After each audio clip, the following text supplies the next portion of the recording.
আমরা দেখতে পাচ্ছি লাগে এলাকায় অসংখ্য যুবক তারা বিয়ের বয়স পেরিয়ে গেলেও বিয়ে করতেছে না। আসলে এটা সমস্যাটা কোথায়? তাদের অপারগতা, নাকি এলাকায় আসলে নারীদের সংখ্যা কমে গেছে, নাকি সমস্যাটা কি? এটা এই বিষয়ে আমাদেরকে বলবো।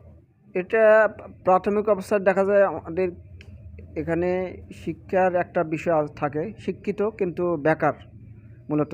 এই কারণে স্বাবলম্বী না হওয়ার কারণে বিয়ে করতে মানে আগ্রহী না এক।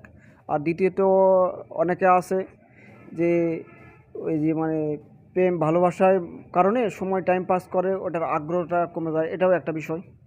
তারপরে মানসিক বিকারগ্রস্ত অনেকে থাকে, এই কারণে অনেকে বিয়ে করতে মানে আগ্রহ পায় না। আর বিশেষ করে বাইরে অনেক মানে ইউজ করে অনেকে, এরকম থাকে। এই কারণেও মূলত অনেকে যদি ওখানে টাকা দিয়ে পাওয়া যায় তাহলে বিয়ে করে, এই জঞ্জাল কেন নেবেন পারিবারিক একটা, অনেকে জঞ্জাল মনে করে এইভাবে টাইম পাস করতেছে।